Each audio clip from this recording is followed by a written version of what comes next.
உண்மையிலே இந்த படத்தை ரொம்ப தைரியமாக எடுத்த தோழர் சுரேஷை வந்து நாங்கள் மனதார பாராட்டுறோம். அந்த குறியீடுகளும் பெயர்களும் எங்களோட வழியை பேசியிருக்கிறீங்க. இந்த தமிழ்நாட்டில் வாழ்ந்து கொண்டிருக்கிற இஸ்லாமியர்களுடைய வழிகளை, வேதனைகளை இன்னைக்கு சுரேஷ் ராஜகுமாரி பேசியிருக்கார். மனதார பாராட்டுறேன்.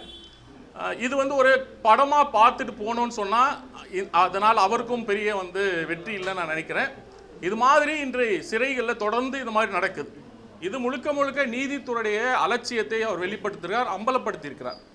இந்த படத்தை தயவுசெய்து ஐயா முதலமைச்சர் நான் கையெடுத்து கும்பிடுறேன், இதுவரை நான் கும்பிடுனதில்லை. தயவுசெய்து இந்த படத்தை வந்து பாருங்கள். தமிழ்நாட்டில் இருக்கக்கூடிய சிறைத்துறை அவ்வளோ மோசமாக இருக்குது என்பதை தயவுசெய்து நீங்கள் உணருங்கள். இந்தியாவில் இந்த மாதிரி விசாரணைக்கு எதிராக கிட்டத்தட்ட 3900 பேர் இருக்கிறாங்கன்னு சொல்லி ரிப்போர்ட் சொல்லுது. அதில் 1500க்கும் மேற்பட்டவர்கள் தமிழ்நாட்டில் மட்டுமே இருக்கிறாங்க. இந்தியாவிலே அதிகமான சிறைச்சாலைகளை கொண்ட மாநிலம் தமிழ்நாடு. ஜம்மு காஷ்மீரை விட 35% மேற்பட்ட சிறைவாசிகள் தமிழ்நாட்டில் இருக்கிறாங்க. ஆக ஐயா முதலமைச்சர் அவர்கள் இந்த படத்தை தயவுசெய்து பார்க்கணும். எப்படியாவது நீங்கள் வந்து முயற்சி செய்யுங்க. ரெண்டாவது நீதிபதிகள் வந்து பாருங்கள். உங்களுடைய எதையுமே வந்து வாய்தா மட்டுமே போடுறதுனால எவ்வளோ இப்போ வாழ்க்கை நாசமாக போகுதுன்னு சொல்லி பார்க்கணும். தோழர் சுரேஷ் வந்து ஒரு கதை எடுத்திருக்கிறார். இன்னைக்கு எங்கள் கையில் ஒரு 19 கதையுடைய கான்செப்ட் இது.